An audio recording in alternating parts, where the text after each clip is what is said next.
We're with Mr. Nitin Goel, the country head for Gameloft for the Indian subcontinent. Sir, can you just tell us a little bit about the event Sportex and your discussion with the panelists? Yes, I would say it was a pretty interesting discussion that we had. Right, so there were some diverse views with respect to the growth of the e-sport in the Indian market. But I think so one commonality which was coming across from everybody was, I said, the e-sport has a potential, right? So which is what everyone believes in, and it's just the views are differing in terms of what is the kind of timeline that we are expecting the e-sports to really kick off in the market.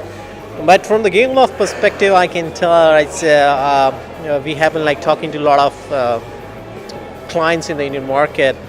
And there is a huge interest that we are seeing from the brands with respect to the esports, and they're open to an idea of actually doing the esports for the Indian market. Although, right, so I think this approach that we need to adopt in India has to be a little different, right? So the kind of scale that we need to look at in the Indian market has to be a little different. With the way we are seeing the interest actually coming across, there's a massive opportunity which is lying to be tapped around the esports in the market. So what makes India a viable market for esports? I think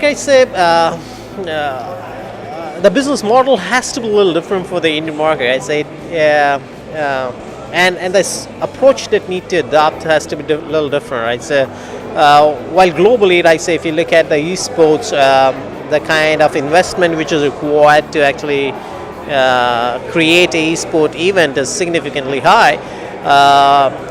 India is still, I think, not the kind of market wherein you can expect that kind of investment to come across from brands.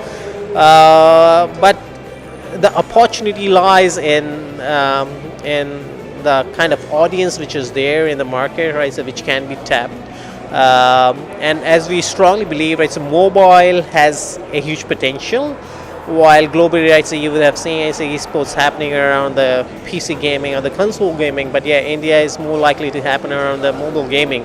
The kind of penetrations that we have in India with respect to the mobile is significant. I say the smartphone usage is already pretty high. We already have almost 300 million smartphone users in India, expected to grow to 500 million smartphone users in another 3 years time frame, right? So so that's something wherein we see a huge potential coming across, and there is a latent need around the gaming which exists in the market. And it's just that there were not sufficient enablers in the market, because of which the gaming wasn't really taking off. But how we see that those enablers are getting in place for the market, which is a significant thing, and that's gonna really help evolve the gaming, and in turn, I would say, right, so the esport, right? So as I put it across, esport is more like a heavy gamer thing, right? So, and how we see it evolving is the casual gamers evolving into the heavy gamers, and heavy gamers actually getting on board with the esports and actually being the motivating factors for the casual gamers to evolve as a heavy gamer going ahead in the future. All right, sir. Thank you so much for your time. It was wonderful talking to you.